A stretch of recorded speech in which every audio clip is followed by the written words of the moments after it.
Hello, I'm Isaac Hayes III, founder and CEO of Fanbase, and I'm here with a very important message.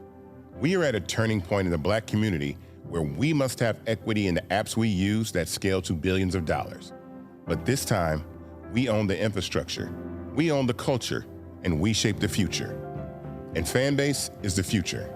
Fanbase combines the free functionality of Instagram, TikTok, and YouTube into an all-in-one platform built for the evolution of social media and monetization. With over 1.4 million users, that's real proof that we are shifting the conversation of tech ownership and equity for creators. So right now, I want you to go to startengine.com/fanbase and invest today. The minimum to invest is $399. That gets you 60 shares of stock in Fanbase at $665 a share. This marks a turning point in Black ownership of social media. If we don't take this opportunity to own social media right now, we will always be customers to our own creations. And that can't go on. So once again, go to startengine.com/fanbase and invest today. We must own the platforms where our voices live, our stories matter, and where our culture drives the world. Thank you. Folks, Black Star Network is here. Hold no punches. I'm real revolutionary right now. Black power. Support this man, Black media. He makes sure that our stories are told. Thank you for being the voice of Black America, Roland. Stay Black. I love y'all. All momentum we have now, we have to keep this going. The video looks phenomenal. See, this difference between Black Star Network and Black-owned media and something like CNN. You can't be Black-owned media and be scared. It's time to be smart. Bring your eyeballs home. You dig?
Hey, folks, today is Tuesday, September 16th, 2025, coming up on Roland Martin Unfiltered, streaming live on the Black Star Network. I am here in Rhode Island for the Jeffrey Osborne Celebrity Golf Classic.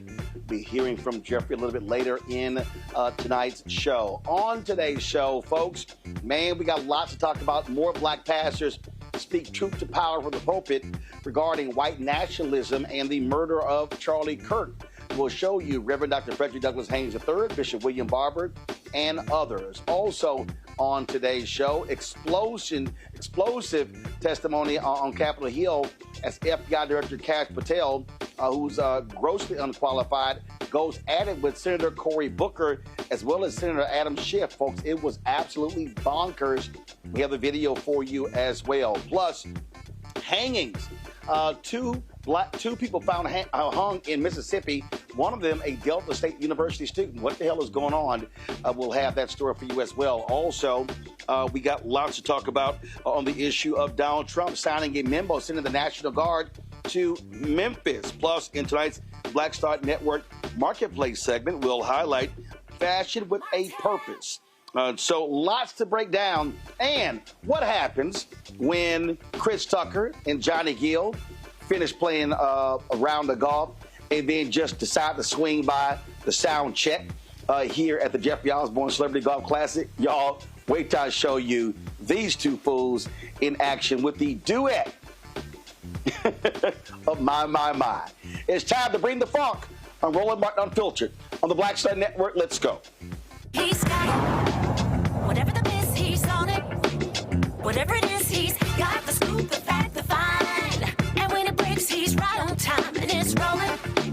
Best believe he's knowing. Putting it down from sports to news to politics. With entertainment just for kicks, he's rolling. It's on go, y'all. It's Roland Martin, rolling with Roland now. He's funky, he's fresh, he's real, the best, you know he's Roland Martin now.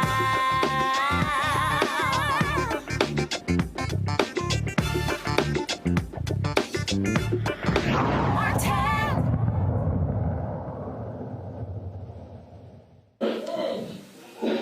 folks, it's a live look at the Quid-Nesset Country Club here in North Kingstown, Rhode Island. This is where the Jeffrey Osborne Celebrity Golf Classic took place today. We've been here for the last couple of days, and so it's been fantastic. We're going to be hearing from Jeffrey himself, J.O., a little bit later, Chris Tucker, Johnny Gill as well. And wait till I show y'all these two fools. After we played a practice round yesterday, we decided the band was playing. You can actually hear them right now. And Johnny and Chris, we all came in as we were doing sound check, and they were actually playing My. So these two actually did a duet. Y'all, it's absolutely hilarious. And wait till we show you lots more here as well. We're going to have for you next couple of days as well as we here for the Jeffrey Osborne Celebrity Golf Classic. All right, folks, let's get into it. Talk about what's happening on Capitol Hill. It was crazy pandemonium as FBI Director Kash Patel went before the Senate, and man, he got into it with everybody, whether it was Senator Adam Schiff, but he really got into it with Senator Cory Booker. Man, it was battle royale. Check out what happened. Give your statement now. Mr. Patel, in just 8 months, you have assaulted the institutional integrity of the FBI. But I know FBI field agents. I've worked with them in Newark. No matter how truly bad you are, you can't undermine the legacy of agents who fight every day to keep us safe, but you can tarnish the integrity of the agency and undermine the agency's capacity. I believe you're failing as a leader, and that your failure does have serious implications for the safety and security of Americans and our families. We're more vulnerable to domestic and foreign attack because of your failures of leadership. I don't think you're fit to hand the Bureau. But here's the thing, Mr. Patel. I think you're not going to be around long. I think this might be your last oversight hearing. Because as much as you supplicate yourself to the will of Donald Trump and not the Constitution of the United States of America, Donald Trump has shown us in his first term and in this term, he is not loyal to people like you. He will cut you loose. This may be the last time I have a hearing with you because I don't think you're long for your job. But I'm going to tell you this. I pray for you. I pray for you that you can step up and defend your oath, defend the Constitution, and do a much better job of defending this country. Thank you, Mr. Chairman. Want to say, Boyd? That rant of false information does not bring this country together. If you want to work on bringing this country, it's my time, not yours. My God. If you want to talk about dividing this country, it is my time. I follow you on your social media posts that tear this country apart. To address your falsehoods. Oh, you can try all you want in this country. To not take responsibility for what you have said. Sir, you're making a mockery of this committee. Sir, you don't tell me my time is over. The people of New Jersey tell me what my time is.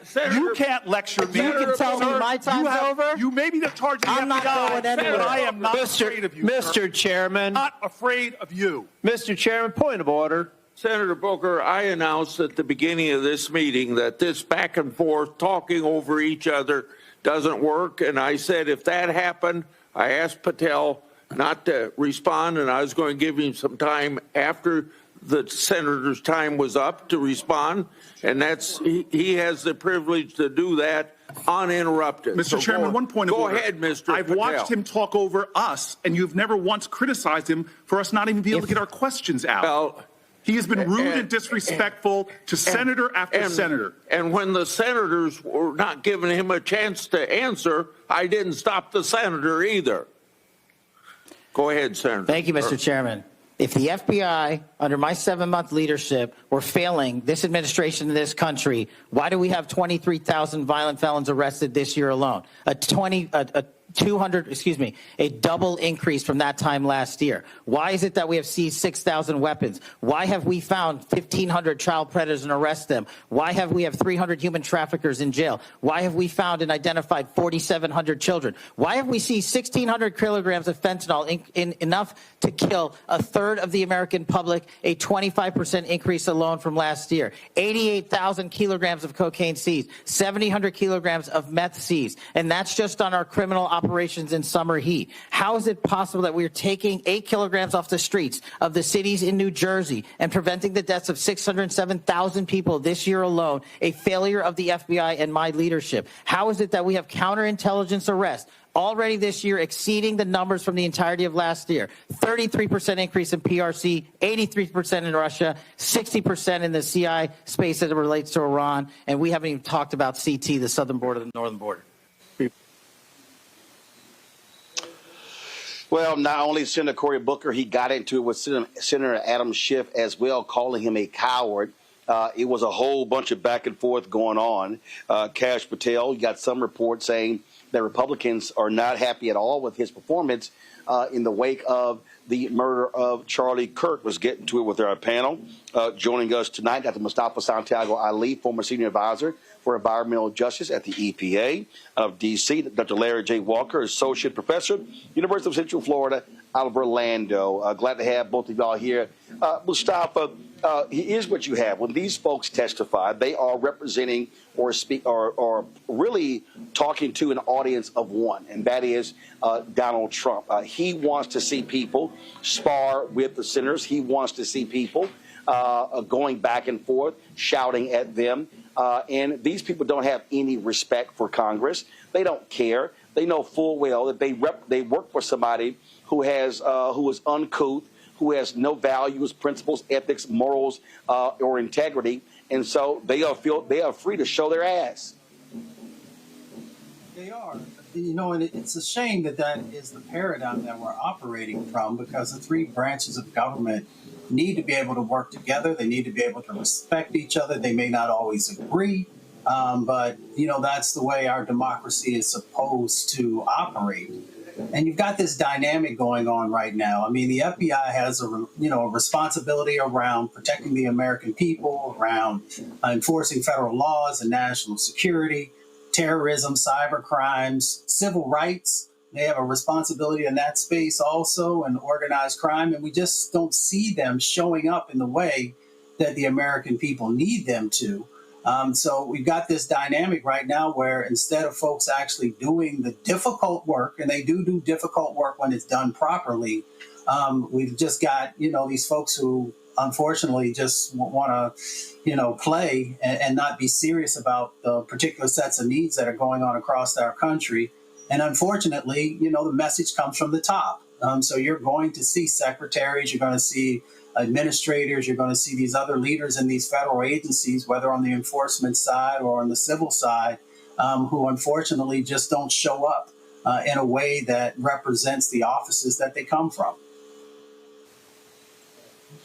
I talked about the back and forth with Senator Adam Schiff, so let's roll that. Want the American people to believe that? Do you think they're stupid? No. I think the American people believe the truth, that I'm not in the weeds on the everyday movements of inmates. Not in the weeds? What I am doing is protecting this country, providing historic reform, and combating the weaponization of intelligence by the likes of you. And we have countlessly proven you to be a liar in Russiagate, in January 6th. You are the biggest fraud to ever sit in the United States Senate. You are a disgrace to this institution and an utter coward. I'm not surprised. I'm not surprised that you continue to lie from your perch and put on a show so you can go raise money for your charade. You are a political buffoon at best. Well, you can take an internet troll. Take it to the bank that the FBI is protecting this country and the state and citizens of California. We are bringing historic reform. Point of order. But all you care about is a child sex predator that was prosecuted by a prior administration, and the Obama Justice Department and the Biden Justice Department did squat. And what did President Trump do? Bring new charges courageously. And what have we done? Chairman, you said I'm the most transparent FBI director in history. 33,000 pages of information to you. I challenge you to say anything credibly to the truth. Go ahead and run to the cameras where you want to go now. Both of you be quiet. Before I go to Senator Tillis, without objection, I want to introduce into the record the Durham Annex. The Durham Annex is a declassified appendix to John Durham's report about Crossfire Hurricane. The Durham Annex contains information exposing a reported Clinton campaign plan to falsely tie President Trump to Russia. For years, I've fought to assemble and publicize all the facts here. How Kash Patel treated Senator Adam Schiff, and clearly the chair of that committee, Chuck Grassley, wasn't doing his damn job, but he sure was trying to admonish Senator Cory Booker.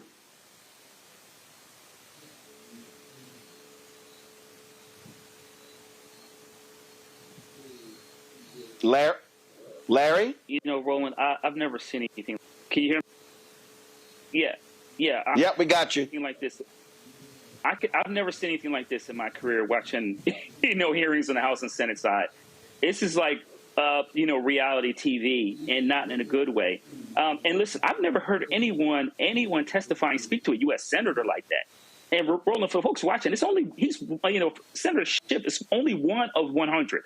So the fact that he had the audacity to speak to him, like use the kind of terminology he used in an open hearing, and like I said, it's not like anything I've seen. And the other thing, Roland, for like people who are watching, there was a lot of misinformation coming out of his mouth about all these statistics. He said something about saving over 600,000 lives in New Jersey. I'm not sure how the administration comes up with these stats. As anyone could tell you knows anything about simple math, it just does not add up. So in addition to that, some of the other numbers he put out there relates to the border things. Those, I don't know if that's Homeland Security numbers, if there's numbers from the FBI. There's no clarification about where those numbers came from. So it's like I said, it was a lot of information. Certainly, like I said, like a lot of bad reality television. And, as Senator Booker said, Patel may not last very long, considering we know how the Trump administration likes to get rid of people we think aren't fighting hard enough sometimes. Well, again, it goes to show you what kind of person we have leading the FBI, and it goes to show you the kind of idiot that actually appointed him to lead the FBI. All right, folks, got to go to break. We come back. More on Roland Martin Unfiltered, including we got some HBCU news. You've got a couple of hangings of folks falling hung in Mississippi, including an HBCU student. We'll also show you more black pastors speaking from the pulpit regarding the murder of Charlie Kirk and the rise in white Christian nationalism. Folks, you're watching Roland Martin Unfiltered right here on the Black Star Network, coming to you live from gorgeous Rhode Island. Back in a moment.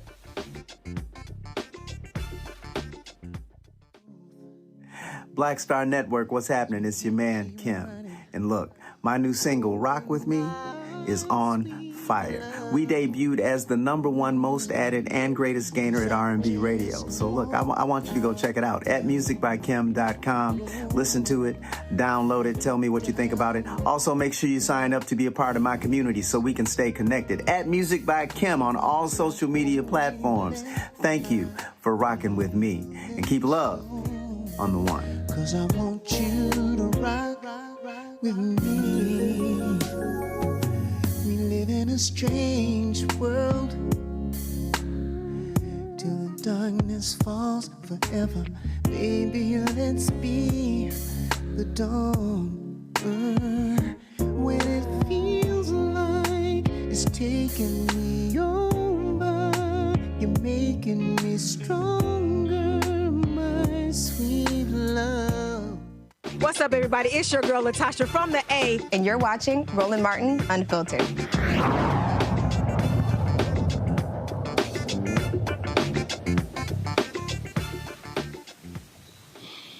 All right, folks, welcome back to the show. The twice impeached, criminally convicted felon chief Donald Trump has signed an order calling for the National Guard to be deployed to Memphis. He's been talking about this for quite some time. He's gotten the participation, if you will, from the governor of Tennessee, Bill Lee. And so we're going to be speaking about this. In addition to that, that particular action, of course, we had just Representative Justin Pearson the other day. And, I was watching several videos. People were talking about this here. And, of course, Republicans are touting this But this is the latest disregard of norms that we are seeing. We're seeing the exact same thing when you look at the drastic cuts that they are taking, where Donald Trump thinks that he can just decide whatever Congress appropriates, but he says, oh, we're not going to sit here and pay this out. You see that going on as well. And Mustafa, this is a fundamental issue here that I think we have to address. The people need to understand. You have three branches of government. And so, again, I know we need schoolhouse rock in this country, but the reality is there are three branches of government. You have legislative, judicial, and executive. And what Donald Trump is doing, he's trying to corral all the power himself and put it together. And so this National Guard order, that's an example of it. The budget cuts, an example of it. The firing of workers. He tried to fire Lisa Cook. An appeals court said, sorry, you can't do that. Now they're trying to appeal that to the Supreme Court. And so there's so many examples where these folks literally are trying to do whatever they want. Then you got people like Senator John Fetterman who says, oh, no, this is not being an autocrat. This is a result of elections. And I'm like, dude, I mean, look, if you want to be a Republican, just go ahead and be one. But it's crazy. And people need to understand that if they're trying to usurp the authority on the federal level, from legislative and judicial, listen, they're saying the same thing on the state level. So they're going to be going into cities trying to do whatever they want to do because you've got a thug sitting in the Oval Office. Yeah, I mean, we're just in this crazy moment right now, right? So they continue to create trauma every place that they go, every set of action that they do. And folks are supposed to just take it. They also continue to try and dismantle not just the norms, but the way that government is supposed to actually operate. Now, Congress, of course, is not doing their job. They have the ability to actually stop a lot of this foolishness, and they also have a responsibility around the budget and how dollars flow. And that's the interesting thing is because, over these past administrations, we'll always hear about being financially astute and making sure that we're utilizing those dollars in the proper way and make sure there are balances that are inside of how that moves. But when you look at the amount of money that's actually being utilized in this moment, taxpayer dollars, we got $120 million so far that was dedicated to the National Guard in Los Angeles. And then when you look at D.C., it's $134 million, and the numbers continue to climb. So how much more are we going to spend of taxpayer dollars in Memphis and a number of these other locations that are a part of his executive orders and moving the National Guard into these spaces? The other part of the equation is that, the National Guard usually does a couple of things. If there's significant civil unrest, they get engaged, or these natural disasters. We know we're in the middle of hurricane season. We know we've got wildfires going on. We've got all these different types of things where tax dollars and the members of the Guard are needed. But instead, we've got them all over the country, standing around on corners, picking up trash, and being a part of this false narrative. And I don't fault the men and women who are part of the National Guard. But we all know that even in Memphis, that crime has been going down. So you could better utilize the dollars by actually, investing in those strategies that people have put in place on the local level to actually address what's going on. But that would mean that you have to actually honor the leadership that's happening in the cities and in those counties.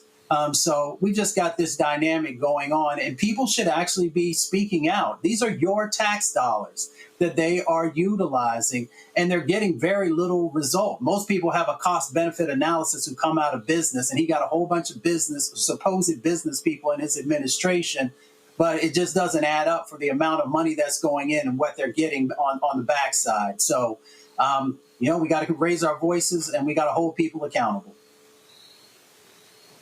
Here's a perfect example. I've talked about just this. I can do whatever I want to do. Okay. So the Trump folks announced they're going to be redirecting some $500 million to HBCUs. Last week, they announced they were cutting or just refusing to distribute $350 million to majority institutions with significant minority student population. And the Trump people say, oh, this is unconstitutional. Now, here's the problem with this, Larry. They don't get to just decide what's unconstitutional. The judicial branch decides what's unconstitutional. And so I would hope that, now look, that's great that they're trying to, first of all, they're trying to cover their asses by sending the money to HBCUs as well as tribal colleges. But the reality is, listen, you just can't declare what's unconstitutional yourself. That's judicial, and that's what they're doing. They are deciding on their own what they consider to be constitutional and unconstitutional. And I frankly hope that one of these institutions who gets screwed by cutting of these grants sues them, because Congress clearly didn't think it was unconstitutional when they allocated the money. You know, Roland, it is really troubling to see what Congress has not done in terms of, when you talked about three branches of government, the framers of the Constitution, the way to design it. It has to be a perfect balance. And if members of Congress refuse to do their job, they're responsible for allocating money and control the purse strings. But as it relates to the president using the resources in any way possible, you talked about the funding he cut from minority serving institutions, and then a couple of days later say, I'm going to give it HBCUs. You can do both. You know, HBCUs and other MSIs have had, extraordinary support over the last several decades. So you can dramatically increase funding for all those institutions. You don't have to cut one, rob Peter to pay Paul. That's not how this works.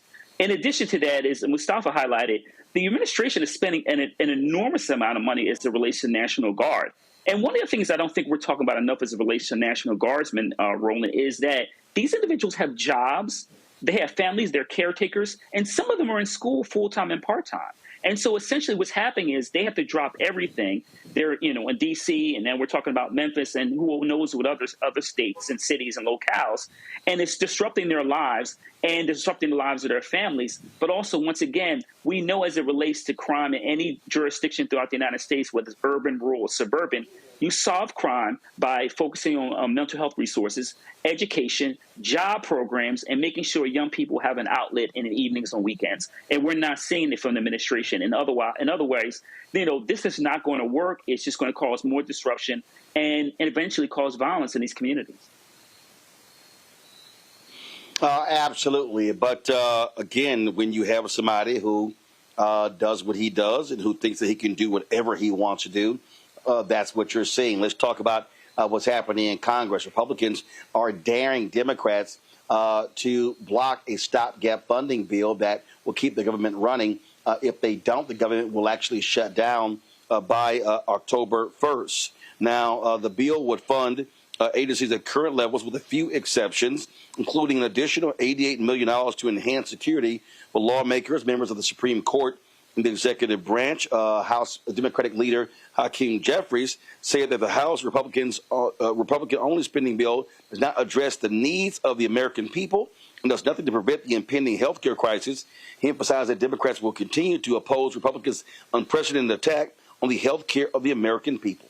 Their health, House and Senate Democrats have been very clear that we will support a bipartisan spending agreement that meets the needs of the American people in terms of their health, public safety, and economic well-being, meaning legislation that makes life better for everyday Americans as opposed to continuing to make life more expensive for the American people. House Democrats have been clear that we will not support a partisan Republican spending bill that continues to gut the health care of the American people. That's not a clean continuing resolution. It's a dirty spending bill, and one that is unacceptable. This country is in the midst of a Republican assault on the health care of the American people. Republicans have ended Medicaid as we know it. Millions of people have lost or will lose access to their health care coverage. We confront a possible cut to Medicare of $536 billion all across the country as a result of the Republican assault on health care. Hospitals, nursing homes, and community-based health clinics are closing. Millions of Americans face the likelihood of dramatic increases in their health care premiums, co-pays, and deductibles. Republicans have launched an unprecedented assault on medical research, including research for children with cancer. In addition to attacks on the Centers for Disease Control, vaccine availability, and the public health infrastructure that has existed in the United States of America in order to keep the American people safe and healthy. Republicans have launched an unprecedented assault on the health care of the American people that is unconscionable and immoral.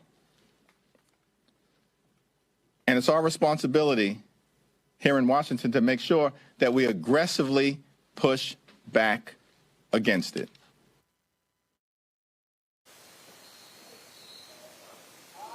Well, here's the deal. If they are not going to cede to what Democrats want to do, Larry, then what should happen is Democrats should say, fine, y'all pass it on your own, and we're not going to help you.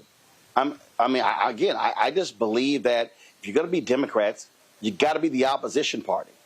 You have to be the opposition party, which means you oppose, period. And Rowan, the troubling thing, and Minority Leader Jeffries talked about this. There's a healthcare cliff coming over the next year and a half. Americans are not prepared for. We know there's a lot of conversation with the CRs related to ACA subsidies. But the other thing is, when we're looking at what's happening at HHS with, Secretary Kennedy as it relates to immunizations, vaccine issues, and all this stuff is going to come to a head over the next year and a half. Folks won't have access to physicians. They won't be able to get the treatment they need. If they want to get vaccines, they may not be able to afford it. And then we find ourselves in another situation. We get hit with another, disease, a virus, a pandemic, like we just saw a couple of years ago. We're going to be in very serious trouble because they've dismantled the healthcare system. And we're seeing inflation is going up over the last couple months. And we're only 8 months into this administration. Over the next couple months and several years, inflation based on tariffs and some of the other issues that we're dealing with, unemployment is going to continue to skyrocket. And so folks are talking about that, things are fine from the Republican side. But the reality is a lot of Americans will see food go up, food prices go up. And then we're going to see a lot of more of troubling issues over the next couple months. And if we don't do something right now, particularly the Democrats, and staying steadfast against this and saying no, and if you would pass the bill on your own, you have the numbers, then once again, you're just pretty much rubber stamping anything they want to do. And once again, these healthcare issues are monumental and going to cause serious problems in the United States. And we also know what they're doing, Mustafa. They are wrecking the environment. They really don't care about any of that. And so Democrats, again, have to, at the end of the day, on the House side, all you can do is oppose. And my deal will be very clear. I'm not helping you do a damn thing. You know what? I agree with you. And I once through a number of government shutdowns over the years. This government is broken, and maybe we need a reset because when we take a look at, as you mentioned, on the environmental side of the equation, they're saying it's okay for the American people and especially vulnerable communities to breathe dirtier air and drink dirtier water. So you don't have to just think about Flint or Jackson. You'll be seeing these types of things happening across the country. The government is broken because our energy crisis that is currently going on, because people are paying more and more to be able to cool their homes or to keep the lights on. And it is because of the neglect there in Congress and, of course, coming from the White House of folks not really being serious about what needs to happen in that space. Larry talked also about health care. I see clinic after clinic, especially rural clinics, that continue to shut down. I have conversations with both black farmers and white farmers who are struggling and are losing their farms. So the government, once again, continues to fail. We can look across the board. You go into the grocery store and these prices are just becoming mind-blowing. And once again, it is because the government continues to fail and is not serious. And they're getting, of course, the message from the White House that these are not priority issues when it comes to actually doing the work, not standing in front of a camera and talking about it, but actually getting behind closed doors and making sure that the legislation that is necessary is being introduced and then pushed through so that a president could actually sign it. But they're not worried about everyday people. So if the government is not going to do its job, then maybe it needs to shut down for a while, and then folks can get serious about the work that the American people are asking them to do, because folks are tired of writing checks to the government and getting nothing in return but less and less. Absolutely. All right, folks, going to a quick break. We come back. We're going to tell you about Mississippi, 2 disturbing cases of someone found hung, including an HBCU student. You're watching Roland Martin Unfiltered on the Black Star Network. Be sure to support the work that we do by joining our Bring the Funk fan club. Your dollars make it possible for us to do what we do. Our goal is to raise $1 million between now and December 31st. If you want to contribute, please use the, if you want to be a Cash App, use the Stripe QR code. You see the QR code down there, bottom left. PayPal is R Martin Unfiltered. Venmo is RM Unfiltered. Zelle, Roland at RolandSMartin.com. Roland at RolandMartinUnfiltered.com. Checks and money orders make it payable to Roland Martin Unfiltered. P.O. Box 57196, Washington, D.C. 2003 7-0196. Back in a moment. This week on The Other Side of Change. Hurricane Katrina, 20 years later. Cannot believe that it's been more than 20 years since we saw Black people and Black communities across New Orleans and the South being failed by our government. But it's a harrowing lesson. We're going to unpack how race and class intersect in ways and how we need to talk about this government doing more for our communities. Again, you're watching The Other Side of Change only on Black Star Network. Hello, I'm Isaac Hayes III, founder and CEO of Fanbase, and I'm here with a very important message. We are at a turning point in the Black community where we must have equity in the apps we use that scale to billions of dollars. But this time, we own the infrastructure, we own the culture, and we shape the future. And Fanbase is the future. Fanbase combines the free functionality of Instagram, TikTok, and YouTube into an all-in-one platform built for the evolution of social media and monetization. With over 1.4 million users, that's real proof that we are shifting the conversation of tech ownership and equity for creators. So right now, I want you to go to startengine.com/fanbase and invest today. The minimum to invest is $399. That gets you 60 shares of stock in Fanbase at $665 a share. This marks a turning point in Black ownership of social media. If we don't take this opportunity to own social media right now, we will always be customers to our own creations. And that can't go on. So once again, go to startengine.com/fanbase and invest today. We must own the platforms where our voices live, our stories matter, and where our culture drives the world. Thank you. Hi, everybody. I'm Kim Coles. Hey, I'm Donnie Simpson. Yo, it's your man Deion Cole from Blackish, and you watch Roland Martin Unfiltered.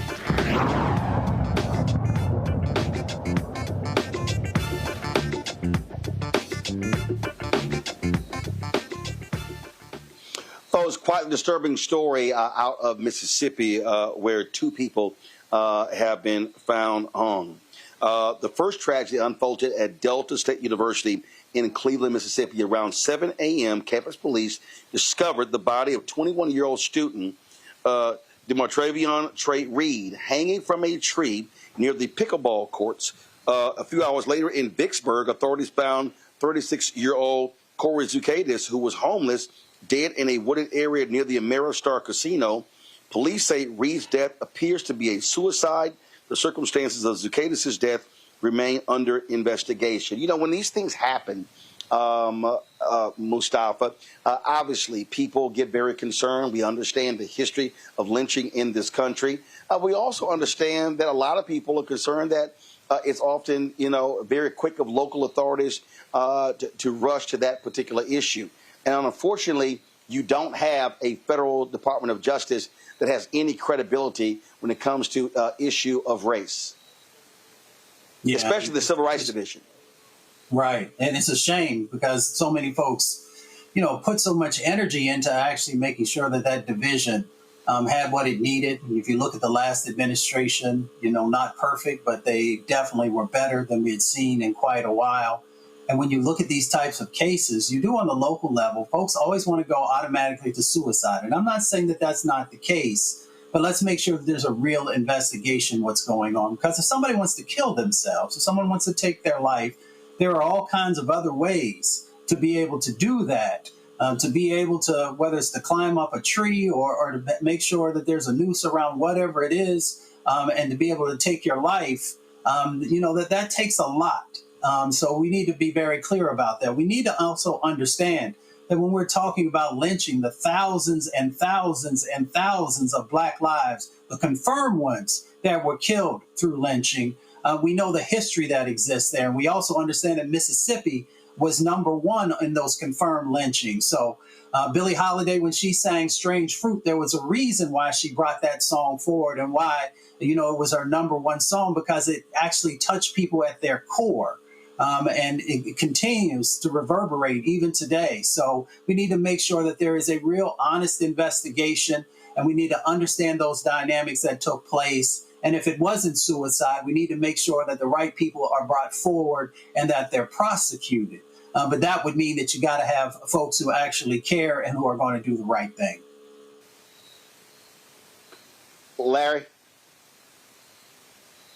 Yeah, so we know that state officials are investigating. First of all, I want to send my condolences to Mr. Reed's family. The other thing is, Mustafa, and you talk about the Office of Civil Rights. Roland, during the Biden administration, we talked about Kristen Clark and the great work that she did for over the several years, and they've dismantled the Office of Civil Rights and for DOJ and the Department of Education. So if this federal officials need to come in and investigate. A, we know that's not happening. B, they don't have the resources to really properly investigate. Thirdly, do they even want to investigate? The other thing is we talk about Mississippi, certainly the South, and various other parts of the country there's a very disturbing link between hangings, brutal murders of Black people in certain states and jurisdictions.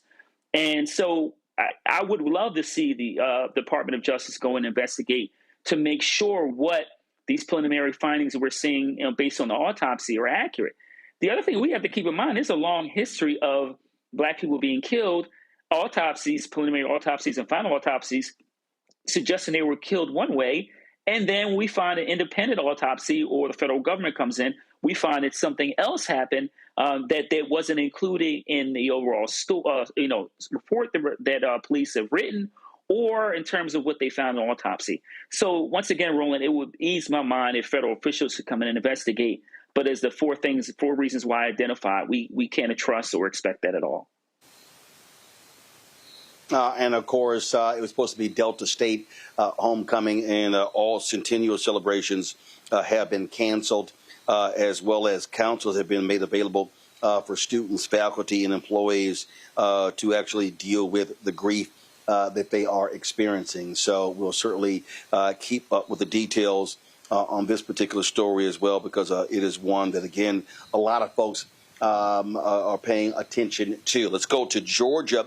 The Georgia Supreme Court has declined to hear Fulton County DA Fani Willis's appeal regarding her removal from the state's election interference case against Donald Trump. The Georgia Court of Appeals ruled that Willis and her office must be removed due to her romantic relationship with Special Prosecutor Nathan Wade, whom she appointed to lead the case. Of course, Trump praised the ruling as a great decision, reiterating that Willis's prosecution of him and others for attempting to overturn Georgia's 2020 election result is a rigged case from the start. Well, not true. Willis expressed her disagreement with the decision, but stated that she would transfer the case files and evidence to the Prosecuting Attorney's Council of Georgia so that a replacement prosecutor can be appointed. Even if this takes place, it seems unlikely that Trump himself can face prosecution now that he is sitting in the Oval Office. However, 14 other defendants remain charged in the case, including former New York Mayor Rudy Giuliani. You know what? And I've said from day one, Larry, and I've had people hit me and upset. And I said, I'm sorry. This is Fani Willis screwed this up.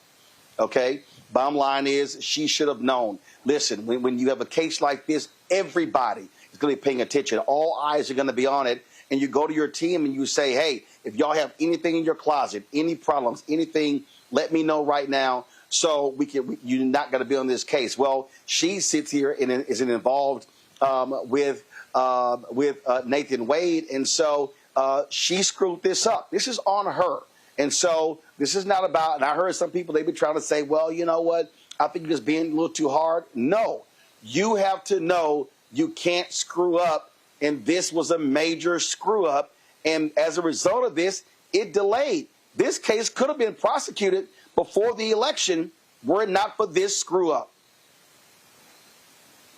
Yeah, Roland, you hit it right on the nose. You have to cross your T's and dot all your I's when you're getting in bed with vipers. And if you don't, then and you have skeletons in your closet, they will get exposed.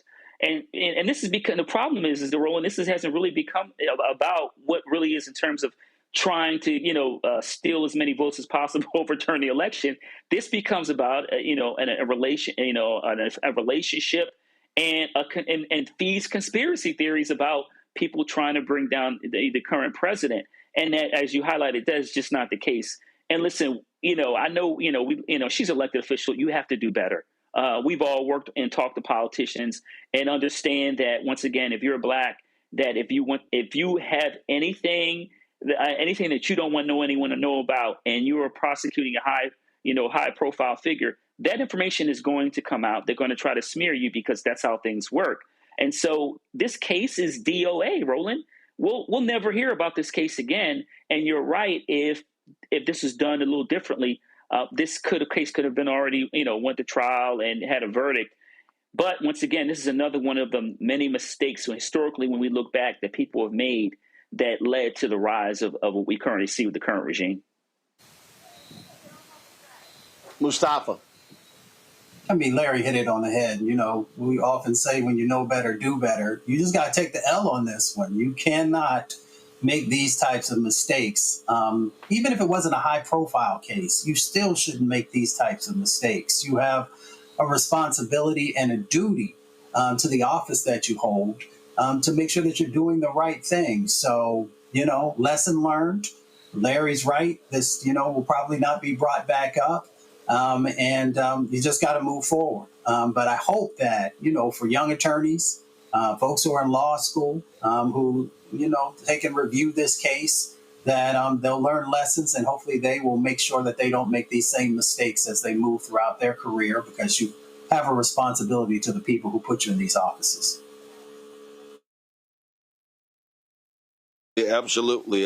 So one of the things that I'm also paying attention to and looking at, and there are a number of stories that, of course, we're dealing with, and one of the things that jumps out at me, and we're going to deal with this whole issue of Christian nationalism in the second hour, and Black pastors speaking about Charlie Kirk from the pulpit. But one thing that really I find to be interesting here is that the doxing and the targeting of people who are critics. And you've got folks who are now saying, Turning Point USA is going to be suing people who have made light of it. But first of all, you can't sue someone for defamation, because the law is clear, Larry. When a person has passed away, you can't defame them. But what the real issue here, though, is threatening people and trying to silence them, while they're also trying to say that Charlie Kirk was about the First Amendment. And so it's really interesting as I'm seeing this, because, again, so this a couple of posts just came out about this very issue that really jumped out at me. And I was just kind of like, you're putting people's information out and telling people to call the employer. I mean, literally, Larry, yesterday, J.D. Vance even said to people, call someone's employee if you disagree with what they tweeted. That's crazy. So, I love, as a researcher, I love looking at U.S. history. And Roland, this is modern day McCarthyism.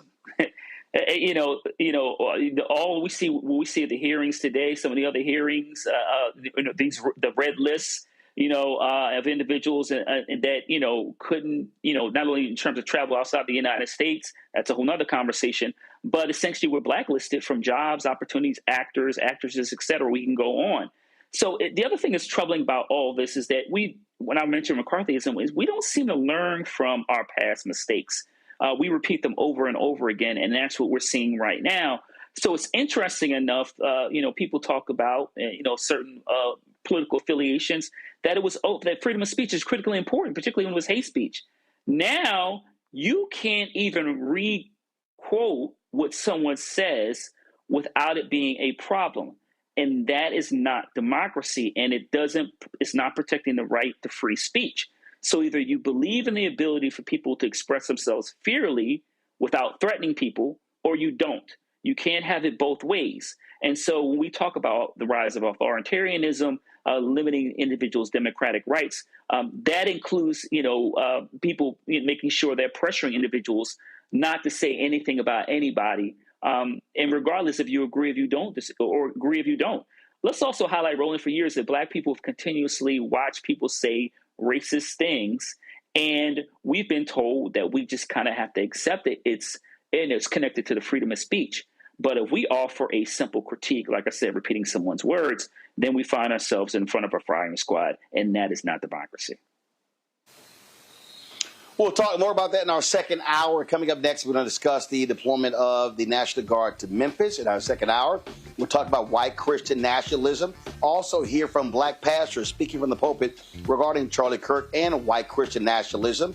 Our marketplace segment will have that. Plus, we'll show you Chris Tucker and Johnny Gill doing a duet of My here at the Jeffrey Osborne Celebrity Golf Classic in Rhode Island. And we'll hear from Jeffrey Osborne himself. A packed second hour. You don't want to miss it right here. Roland Martin Unfiltered on the Black Star Network. Now streaming on the Black Star Network. I have name recognition, but I tour more than any rapper. And it's a lot of overseas stuff. And it's like I'm going all over I've been to 80 countries in my lifetime. And sometimes I'll do interviews with people, and they be like, "So, what you been doing?" Like, what you been doing? You know what I'm saying? Like, I just came back from Belgium and Brazil and South Africa. What you been doing? Right.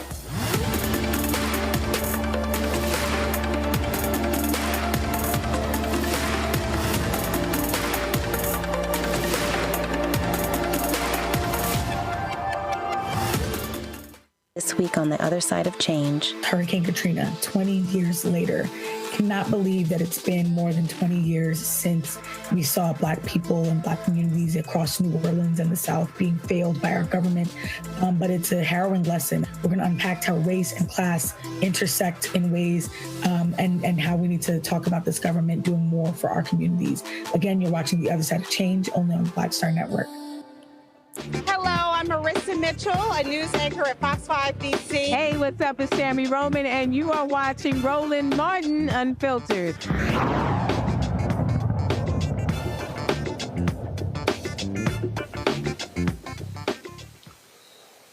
Folks, Donald Trump is deploying the National Guard to Memphis over the objections of people there in Memphis. Texas Tennessee Governor Bill Lee gave his approval of that, angering folks in Memphis. This is just one of the crazy things that you have now, flanked by white folks with no representatives from Memphis.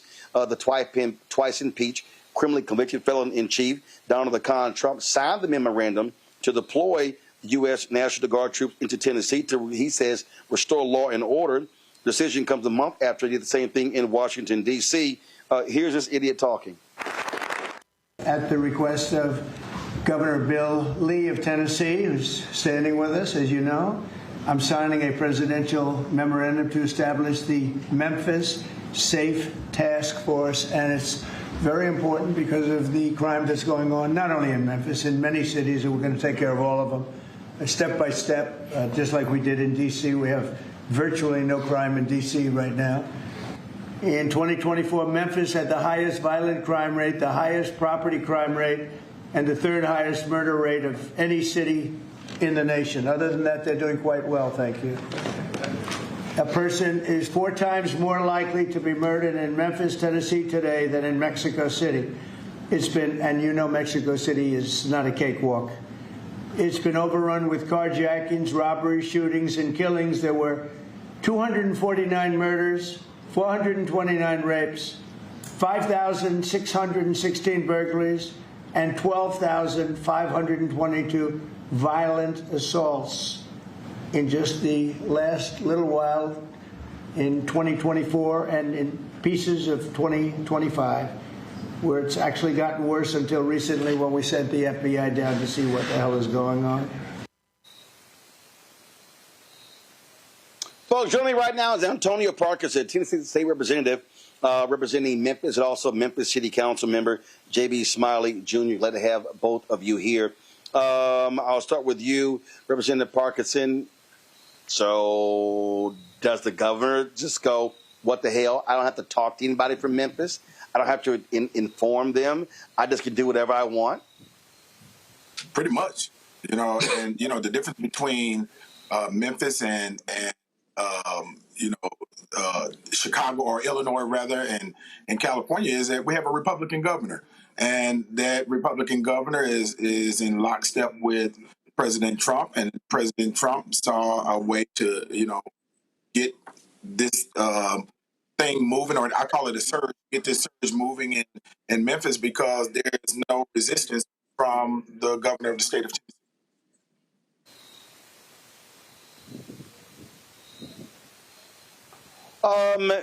What is crazy to me, Councilman, is that Republicans love talking about local control. They love talking about big government overreach. But it seems that that's only the case when they control local government. Absolutely. I think when you look at communities like Memphis, local control doesn't apply because they do not believe that predominantly black communities can govern themselves. But if you look at the statistics will show you that crime in our city has gone down. I just believe that the stats or the facts don't find a way to make it to Truth Social. He doesn't care about what's happening in the city of Memphis. This is campaigning as opposed to trying to find a way to put people in a better position. So Mayor Paul Young, we reached out to him again. They say he was not available tonight. We're going to keep trying to get him on the show. Say that he is going to cooperate with them, but should he? And when you say cooperate, what does it actually mean? Yeah, I think is that for me, Roland? Yeah, go ahead. Okay. I think it's important that there is a line of communication that is open and, between the mayor and the governor. When you think about all of the resources that they are sending, it is every department under the president's purview, every department under the governor's purview, and then there's the national guard. And so you're looking at a really, really large contingency of individuals that are coming into the city. Now, the mayor could choose the lane of, not having any communication with them and not being at the table with them, and that leads whatever it is that they want. Or he can choose the lane to, keep a line of communication, going with the governor so that he can have some input, in, what they do and how they do it and how these resources are positioned. Roland, if I may, I just take a completely different position. I don't believe that we should be necessarily attempting to cooperate with an administration who does not cooperate with us. If you look at the press conference that the gentleman who occupies the White House had, there was no one from the community of Memphis. There was no one who looked like us. Matter of fact, I just got through knocking doors in the city of Memphis today. What the people of Memphis want us to do, they want us to have backbone. It's time for our leaders to stop trying to go to places that don't want us. It's time for us to stand up for the people who elected us. They want us to fight back, and this council is poised and ready to fight back. Stay tuned. So, so state rep, here's the question. Okay, since the governor all of a sudden now cares about Memphis, are y'all preparing to put before him a massive request? Say, no, wait a minute. So, and to be honest, what I would do is I would say, all right, this is what the National Guard costs in D.C., and so this is what the National Guard is going to cost in Memphis. We want to see that amount of money come back to Memphis when it comes to crime prevention and the things necessary to also reduce crime. And then let's see what he then says. You know, it's interesting. So let me make sure we're clear on this. I am not the mayor's spokesperson. However, these conversations, that exactly what you're saying, as a matter of fact, Roland, are conversations that are taking place. But those conversations cannot take place if there is no line of communication. One of the things that we have to think about, right? There's an opportunity here for the mayor to get an inventory of the individuals that they are sending to Memphis, such as those specialties that these National Guard members hold, right? Those specialties can be used in the places where there are shortcomings in the city of Memphis. Give you an example. Military police officers. I'm prior military. The military police officers on the base guarded the gates. We are short when it comes to individuals working in our jails. And some of the things that are taking place in our jails is because they're short-staffed, right? There's an opportunity there. Administrative positions. If there are administrative positions being sent to Memphis, they can use those administrative positions in the police department where there are shortcomings. Free up officers to be out there on the streets to help. You know, so there's opportunity here. And nobody's saying, let me be clear about this. Nobody said, hey, we want the National Guard sent to Memphis. Neither the mayor said that, nor anybody else that I know that's in the East. However, if it is outside of your purview, your power, and the governor has by law the power to do that, then it is better to have someone at the table and so you can protect your people as much as possible than not. It just makes logical sense. Well, I absolutely agree with that. But Councilman, what I'm saying is anyone in Memphis responding to the governor by saying, okay, you have made the decision to do this. Here is our request. If you say you care about crime, here's our $300, $400, $500 million crime prevention plan. Is that happening? Well, I just think it's, dishonest to tell people we're at the table. We are not at the table. We were in this situation last year when we talked about how to reduce crime in the city of Memphis. The people of Memphis said they want gun reform. The city council had to fight the state to put a gun referendum on the ballot. And when we attempted to do that, guess what the state told us? They told us they're going to take money from us. They're not concerned with providing resources. They're concerned with theatrics. They're concerned with the gun lobby. They're not concerned with the lives of the people of Memphis. And yes, we've consistently asked the state for more resources. But guess what happens? They give us the bare minimum because they do not care about the people of 901. So the people of 901 have to stand up for themselves. Okay. All right. So now I'm confused. I need to be clear here. Is Memphis at the table or not? And if Memphis is at the table, according to you, State Rep, who's at the table? The mayor of Memphis has an open line of communication with the governor of the state of Tennessee. Gotcha. So, but here's my question, though. That's the mayor. But you're a state rep. You've got council members. They also have constituents.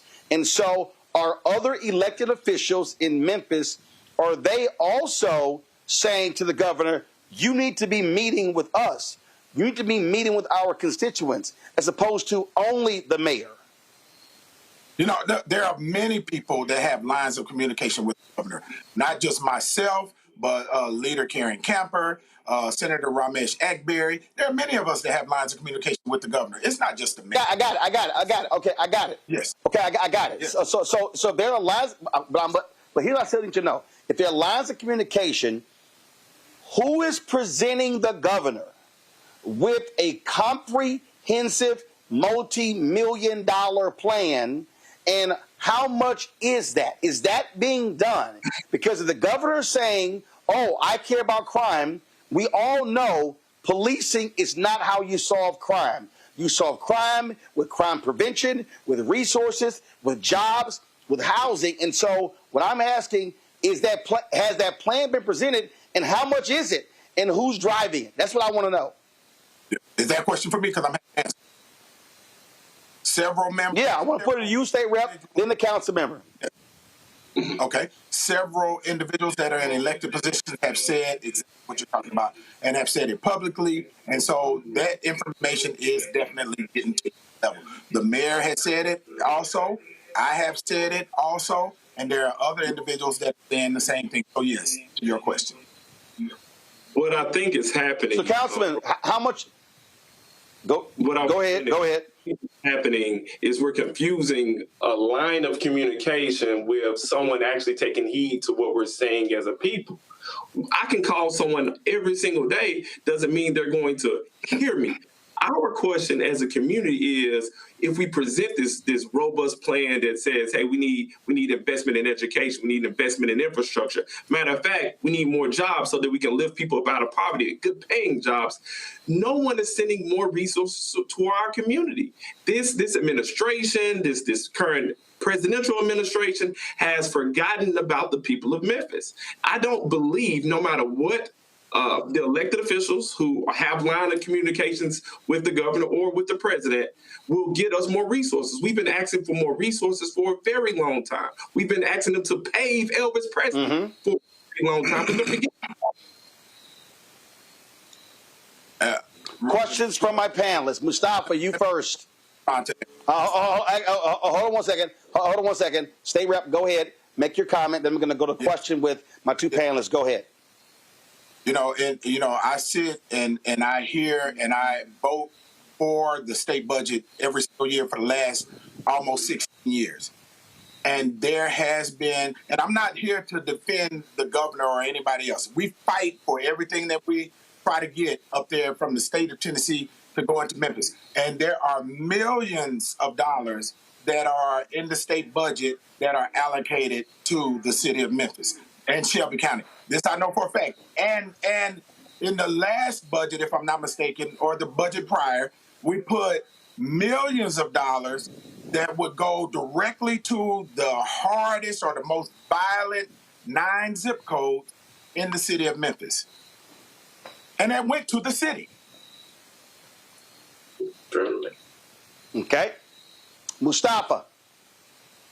Yeah, well, thank you both for being here. I think maybe you could give some clarification, because when Trump shared why he was sending folks there to Memphis, he said that crime had not gone down this year. I've seen various stories and statistics that have said that there was a decline. Since you are there on the ground, could you share clarification for folks who are watching the show? Maybe we'll start with the state rep. Okay. Yeah. Okay. Thank you. So here's how the crime numbers are calculated. When the information is input into the system through Memphis Police Department, it goes to the FBI. It goes directly to the FBI. The FBI then spits out those numbers. The biggest or the peak of the crime numbers, the violent crime numbers in Memphis, came from the last administration. This year, in 24 and 25, those numbers started coming down. And those are the numbers that Mayor Young, and I'm sure the councilman agrees with, that are the numbers right now.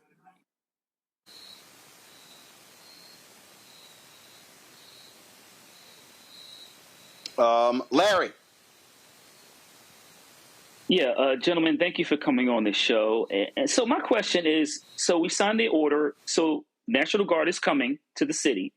My question is, gentlemen, is what are you doing to make sure residents are informed in terms of protecting their rights? Obviously, Memphis is a city, so you have some folks who are undocumented.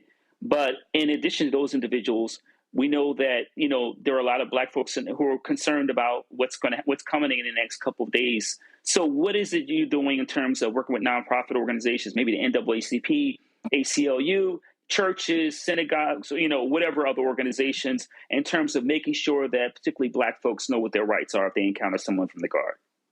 Absolutely. So on Thursday, the Memphis City Council, well, a couple of members of the Memphis City Council will have a press conference coupled with some of those nonprofits that you mentioned, whether you're talking about Memphis for All, whether you're talking about Micah, whether you're talking about just good folks in the community who understand the rights. We're going to talk about our opposition to the National Guard coming, but we're going to allow those organizations where you talk about Memphis Urban League to explain to the people of Memphis their rights in terms of what they need to do to protect themselves and make sure they're keeping themselves safe during this time. We're doing everything we can to get the information out and look forward to information being shared by some of those nonprofits at the press conference we're going to have on Thursday. Yeah, hey, I'm glad you had Fan. Well, go ahead. I'm sorry. Yeah. Thank you, sir. I'm glad you asked the question because, we, as a state representative, I have two statutory duties. One is to pass the budget of the state, and the other one is to pass laws with the state. But I have two other duties that are not statutory in nature. And that one is to educate the constituency, educate our people, right? And the other is constituent service. But let's talk about the education piece. I think this is the most important thing that we can deliver now as elected officials and leaders. I literally just got off of doing a live video and walking all of the people that were on that live video through each line of the executive order that the president signed and put into effect, making sure that they understood what the scope of this thing was, what these people are trying to do, who they're trying to send in, and what effect it's going to have on us. And so in that executive order, it laid out everything from every department under the purview of the president in conjunction with every department under the purview of the governor and with local leadership and local departments, along with the National Guard and ICE. And I thought it was incredibly important that our people know what they are to expect so they can move and navigate accordingly to be able to make sure that they keep their families safe and make sure that they keep their children safe and our black males, young black males, and our young black females. All right, gentlemen, I surely appreciate it. We'll be staying on top of what happens there in Memphis. Thanks a lot, and look forward to having Mayor Paul Young on the show. Thank you. Thank you for having me. Folks, going to a break. We come back. Black pastors speak out regarding Charlie Kirk and white nationalism, and also an expert on white Christian nationalism also lays out some bare facts. We'll have that next, right here. Roland Martin Unfiltered on the Black Star Network. Support the work that we do. Join our Bring the Funk fan club. The goal is to get 20,000 people, 20,000 of our fans contributing on average $50 each a year. That's $4.19 a month, 13 cents a day. Your support is crucial to us being able to cover the news that matters to you where we center African Americans. If you want to give to us via Cash App, use the Stripe QR code. You see it right here, bottom left-hand corner. PayPal is R Martin Unfiltered. Venmo is RM Unfiltered. Zelle, Roland at RolandSMartin.com. Roland at RolandMartinUnfiltered.com. Check some money order. Make it payable to Roland Martin Unfiltered. P.O. Box 57196, Washington, D.C. 20037-0196. Back in a moment. This week on the other side of change. Hurricane Katrina, 20 years later. Cannot believe that it's been more than 20 years since we saw Black people and Black communities across New Orleans and the South being failed by our government. But it's a harrowing lesson. We're going to unpack how race and class intersect in ways and how we need to talk about this government doing more for our communities. Again, you're watching The Other Side of Change only on the Black Star Network. What's good, y'all? This is Doug E. Fresh, and you're watching my brother Roland Martin Unfiltered as we go a little something like this. Hit it. It's real.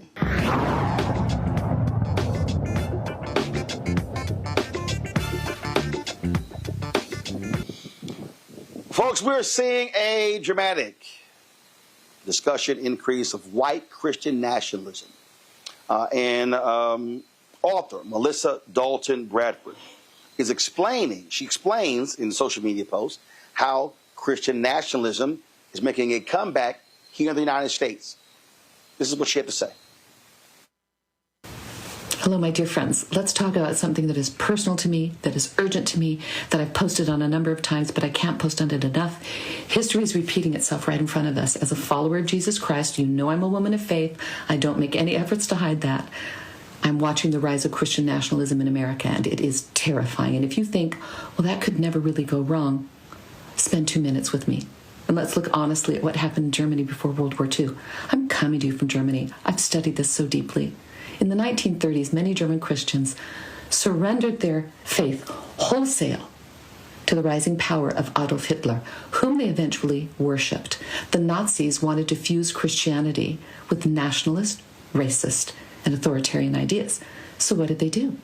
They created something called the Reichskirche, or the Church of the Empire, a so-called Christian church that put the state, and of course its leader, above the gospel. And the tragedy also was that many church leaders who were hungry for power and security, they embraced it wholesale. They twisted scripture to justify racism and anti-Semitism and violence. Loving your neighbor fell off the commandments first. It was forgotten. Instead, loyalty to nation and leader became the new leading commandment. And what also happened is that most Christians then went along. Obviously, their priests and their pastors were leading the way. And genuine faith was replaced by political dogma. The cross was, decorated in a flag, and Jesus was reduced to some sort of a mascot for the empire.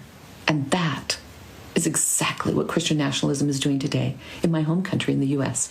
It demands Christians put America first, their political leader first, and it says that true faith means loyalty to one party and one leader, no matter the cost to Jesus's actual teachings.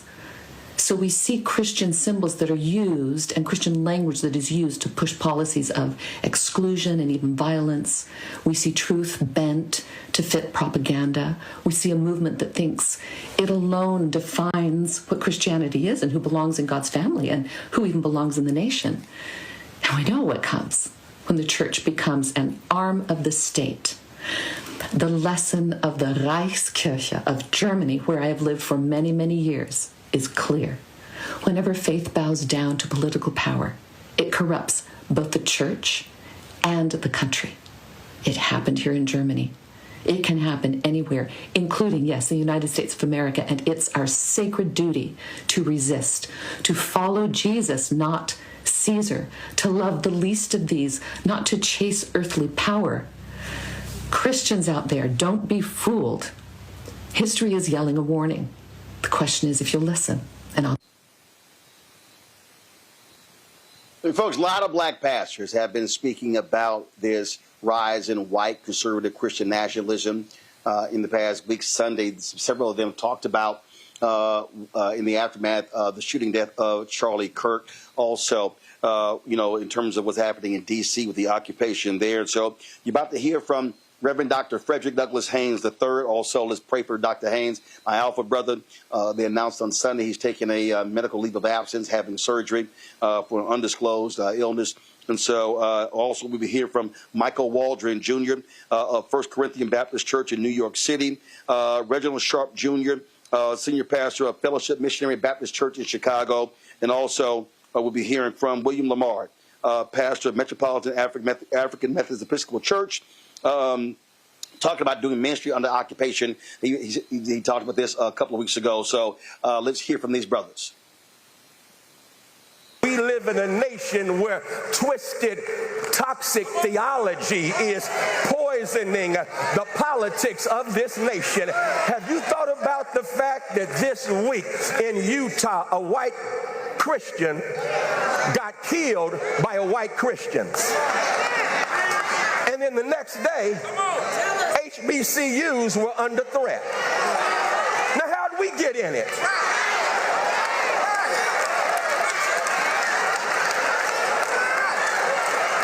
I mean, that's called white-on-white crime.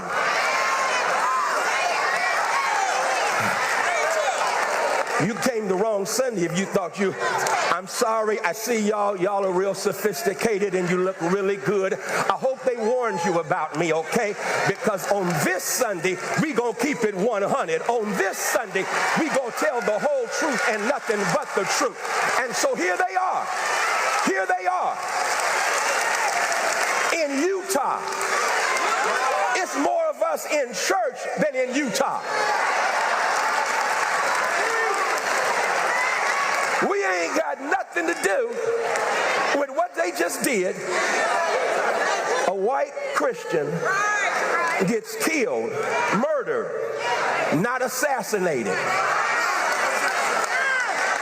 We're going to tell the whole truth today. Martin King got assassinated. Malcolm X got assassinated. Medgar X got assassinated. Don't compare Kirk to King. Ain't no such comparison now. Let me hasten to say, I'm anti-political violence. Kirk should still be alive. I don't agree with the time with anything Kirk said. What Kirk said was dangerous. What Kirk said was racist, rooted in white supremacy, nasty, and hate-filled. But he still should be alive. He still should be playing with his kids. He still should be experiencing the love with his wife. He still should be experiencing life as he saw it. I don't want anybody, please hear me well, anybody to be victimized by political violence when I'm going to keep it a buck. Because one of the things that gets me, and we got some politicians in here, I'm going to tell y'all, I'm going to come for you if you ever say this. If you ever say, America, we better than this. You lying. You lying. We ain't better than this. America was born in political violence. America committed political violence during the slave trade. America committed political violence when black bodies hung as strange fruit on southern trees. America committed political violence against the Irish, against the Italians before they became white. America committed political violence when America passed Jim and Jane Crow laws. What do you think political violence was? Political violence when they bombed and massacred Black Wall Street, when they massacred Rosewood, when they massacred whites and blacks in Wilmington, North Carolina. Well, what do you think political violence is? Martin being killed, that's political violence. John Kennedy being killed, political violence. Robert Kennedy being killed, political violence. And you gonna say we better than this? No, you can't fix what you won't face until you look in the mirror and say this is a violent country that has done violence to too many people. We will never get our act together. It's time to repent, because if my people called by my name humble themselves and pray, turn from their wicked ways, then will I hear from heaven, forgive their sin, and heal the land. Talking about we better than this. No, we ain't. We ain't better than this. We ain't better than this. But to get better, you got to acknowledge what's wrong. Anyone who sets himself up as religious by talking a good game is self-deceived. This kind of religion is hot air and only hot air. Real religion, the kind that passes muster before God the Father, is this: reach out to the homeless and loveless in their plight and guard against corruption from this godless world. Amen? Well, put your hands together and give the Lord a hand clap. Praise you. Take your seat.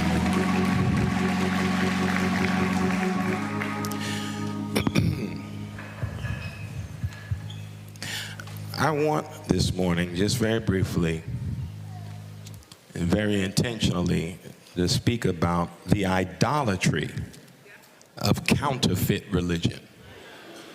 The idolatry of counterfeit religion.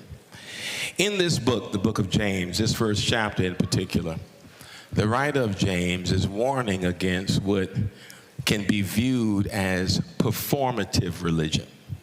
superficial religion that is steeped in ritual and even words, but not connected to embodiment and practice.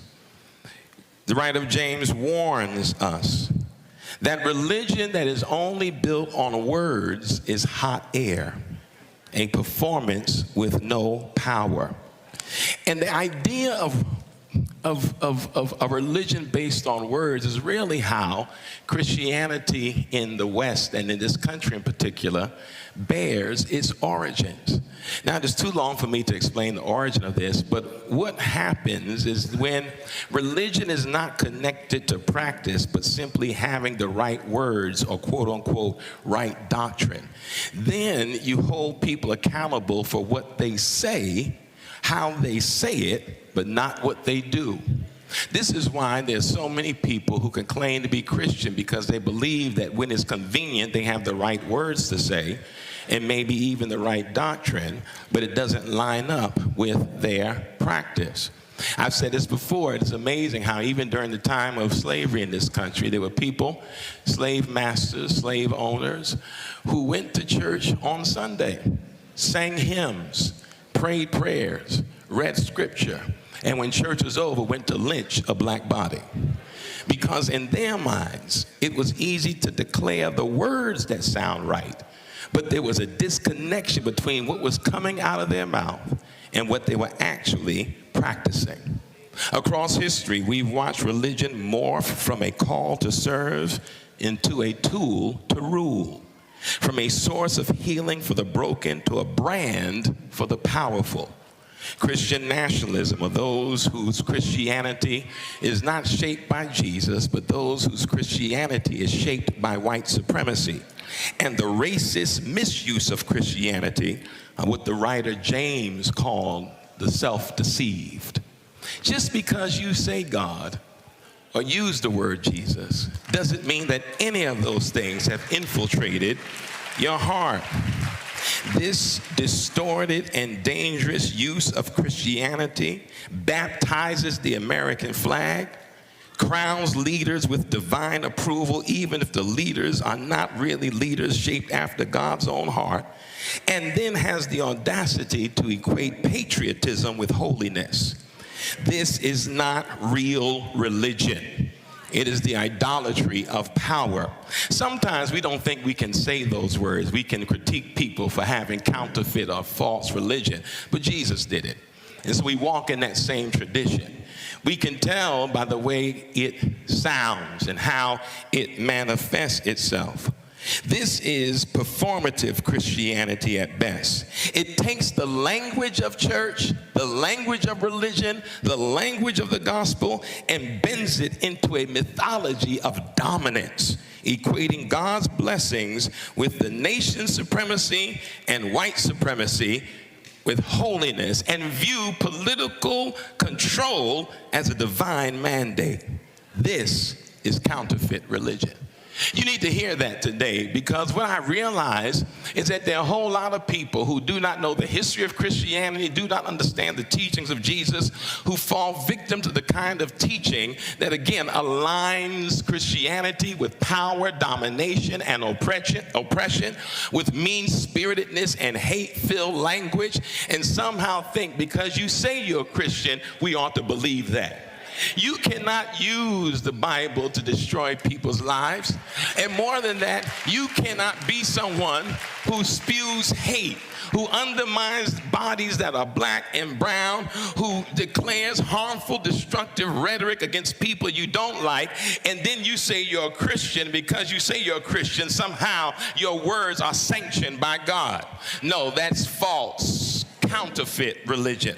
We cannot forget that in this country, Christianity has been used to justify slavery, segregation, and the subjugation of entire peoples. It is not just white supremacy, it is the theology of whiteness, not of color, but of power. It is a kind where scriptures are twisted, pulpits weaponized, and they seek to make Jesus a mascot of the American country, or make Jesus a mascot of the empire. That is counterfeit religion. Again, it is not religion that is steeped in the teachings of Jesus, and we must be able to call that to the table. I want us to be mindful that just because there are bigots in the land, and just because there's some hate-filled people that are in the land, don't allow their hate to seep into your spirit. Don't allow their littleness to make you little. Don't allow their vitriolic, violent rhetoric to decenter you from the truth that you are made in the image and the likeness of God. And it's a lot of nuance. Everybody say nuance. Nuance. I want you to get that word in your vocabulary, because you, like I, have had a lot of conversations this week with people who are on one side of the tracks and some who are on the other side of the track. Some are conservative, some are liberal, some are Democrat, some are Republican, some are white supremacist racists, and others are people of color who are dealing with the sting of that supremacy in their lives. But guess what? We're all God's children, and two things can be true at the same time. Charlie Kirk did not deserve to die like that. Nobody deserves to die because of their opinions, because of their political views. The church is quiet. Nobody deserves to be assassinated in a democracy because they may feel a way that's different than another person. At the same time, that person who is assassinated could have been a very problematic person to people who don't look like them in this nation. So we can critique assassination, but also call out the rhetoric that he used and say, you shouldn't have been saying that in the first place. And then for a president to lower a flag half-mast for Charlie Kirk, but not acknowledge the legislators who were assassinated in Minnesota, not even acknowledge them. As a president, you ought to be ashamed of yourself. You're not the president of the people you like. You're the president of all American people. And so everybody say nuance. It's nuance. It's complex. And you can't just come in with your parochial, limited, narrow view of life. Be broader to listen to other perspectives at the same time, because you can walk and chew gum. Two things can be true at the same time. Our president is problematic to the safety of all Americans in this nation. White, black, green, purple, red, orange, blue. President Trump's rhetoric is divisive. You don't come back after something that tragic and blame the left, because the left didn't shoot up Emmanuel AME Church in Charleston. The left didn't shoot up Sandy Hook Elementary School. The left is left and right. And if we're going to be balanced, you got to be balanced on left and right, or else you have a nation with vertigo. And it's hard to walk straight when you're dizzy. The left and the right have to balance and find a way to live together, or else we're going to die together. I can mourn deeply a person's violent death as a human being and a brother in the human family, but still greatly disagree and debate the policies and views he or she had while they lived. I can call someone Mr. President if they hold the office and still declare that they are living and acting beneath that office and abusing that office and misusing that office. The Declaration of Independence teaches us this. The Declaration of Independence teaches us that when policies and politicians are abusive, it is the right, it is the duty of people to say and do something, to dissent, to challenge, and if necessary, to change that form of government. So Washington, D.C., so Metropolitan AME Church, we are doing ministry under occupation. Around August 12th, the White House deployed about 800 National Guard troops and about 500 federal agents to the federal city. And we must do ministry here under occupation. And might I say this morning, thus far, y'all are doing pretty good. Choir, y'all singing like a choir on fire under occupation. Musicians, you all are playing like musicians on fire under occupation. And people of God, as we worship, as we give our energy, as we engage our bodies, our spirits, and our soul, we are on fire under occupation. Can I tell you, the other day when we hosted the prayer vigil and Dr. Bryan preached, when we were preparing, Cosette and other media folk let me know that the White House had called. The White House had called to check to see what kind of prayers we would be praying. I need y'all to hear this. It probably is one of the melanated MAGA folk who, did y'all hear what I said though? Melanated MAGA folk who is in charge of Negro affairs in that White House figured out that we were having some, and they called to ask, what kind of prayers will you be praying, and what will you be doing, and how long will it last? And they were wise enough to answer that for me. Because I would have let them know that we were praying prayers of revolution.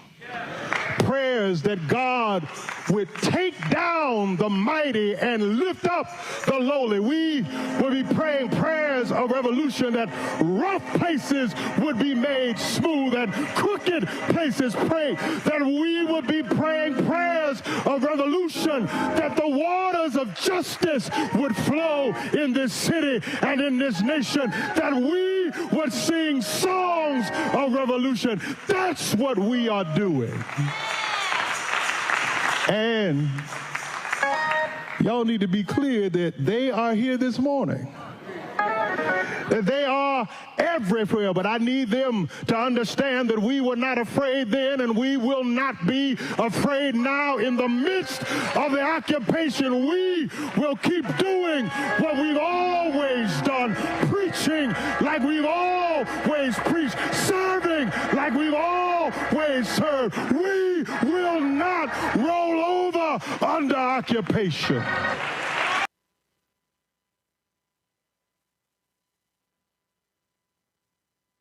Hatred on the streets, a horrific scene, a white nationalist rally that descended into deadly violence. White people are losing their damn minds. As an angry pro-Trump mob storms the U.S. Capitol, we've seen shooting. We're about to see the rise of what I call white minority resistance. We have seen white folks in this country who simply cannot tolerate black folks voting. I think what we're seeing is the inevitable result of violent denial. This is part of American history. Every time that people of color have made progress, whether real or symbolic, there has been what Carol Anderson at Emory University calls white rage as a backlash. This is the rise of the Proud Boys and the Boogaloo Boys. America, there's going to be more of this. Here's all the Proud Boys, guys. This country is getting increasingly racist in its behaviors and its attitudes because of the fear of white people. The fear that they're taking our jobs, they're taking our resources, they're taking our women. This is white fear.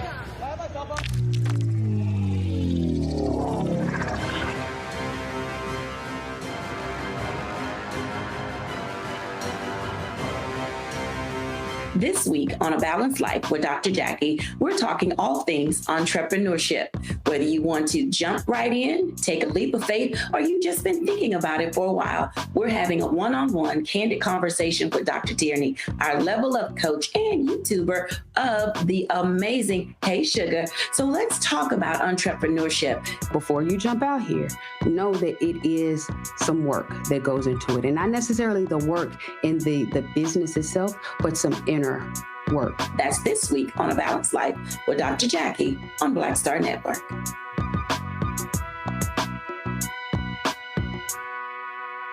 Hello, I'm Jamia Pugh. I am from Coatesville, Pennsylvania, just an hour right outside of Philadelphia. My name is Jasmine Pugh. I'm also from Coatesville, Pennsylvania. You are watching Roland Martin Unfiltered. Stay right here.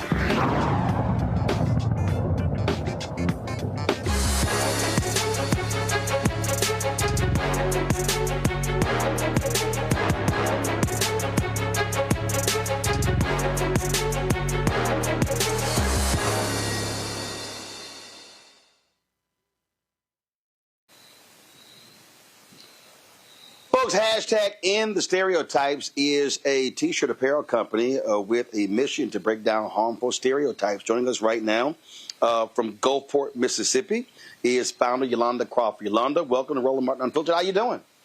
I'm great. How are you? Doing great. All right, so where did this idea come from? Where did it start? It started back in 2009 when I was living in Tennessee. And I went through the mall and I saw a gentleman wearing a shirt that said, "I support single mothers." But on the shirt was a woman on a pole, giving the image, she was an exotic dancer. And that image really bothered me because I am a single mother and that's not who I am. So that evening, I couldn't shake it. And so it came to mind, how can I combat this? How can I let people know that is not who all single mothers are?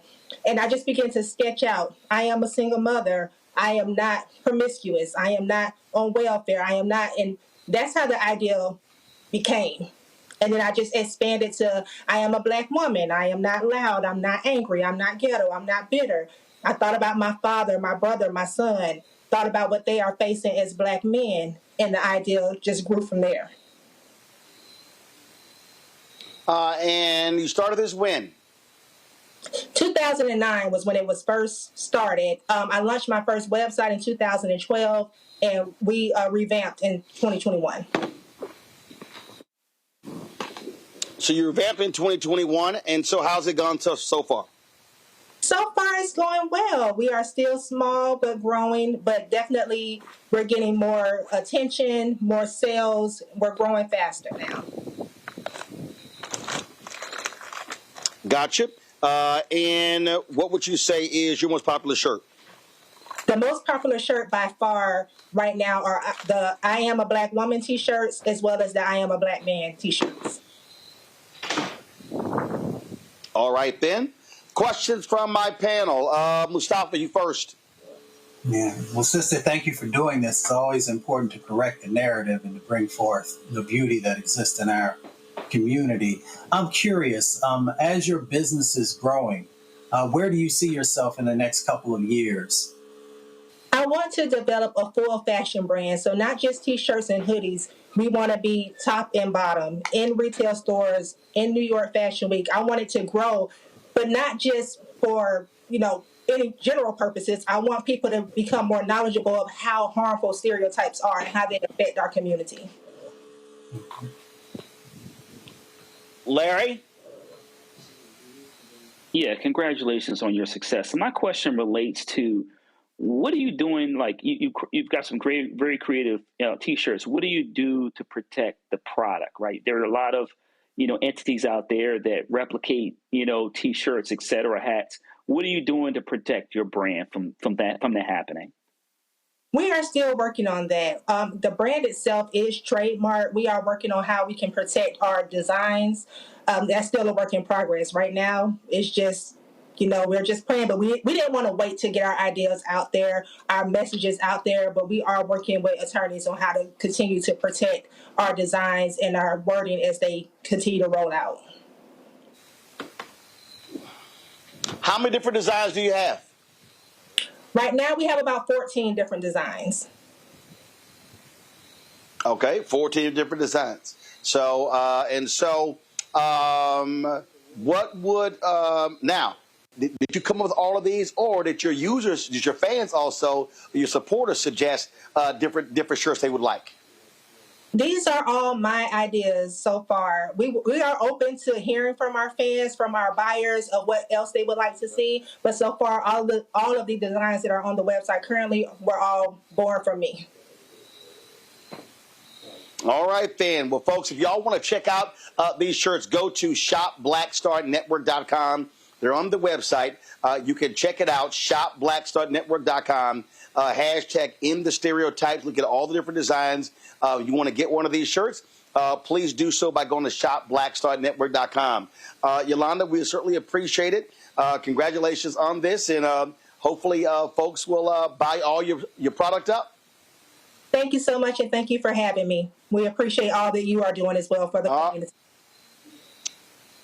Thanks a bunch, folks. Quick break. We come back. We'll chat with Jeffrey Osborne here at the Jeffrey Osborne Celebrity Golf Classic here in Rhode Island. You're watching Roland Martin Unfiltered on the Black Star Network.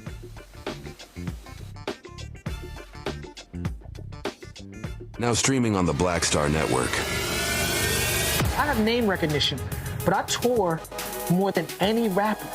And it's a lot of overseas stuff, and it's like I'm going all over I've been to 80 countries in my lifetime, and sometimes I'll do interviews with people, and they be like, "So, what you been doing?" Like, what you been doing?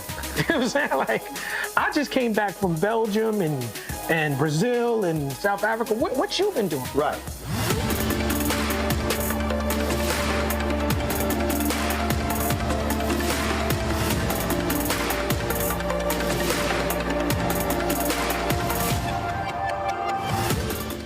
Hey, yo, what's up? It's Mr. Dalvin right here. What's up? This is KC. Sitting here representing the JODECI, that's Jodeci. Right here on Roland Martin Unfiltered.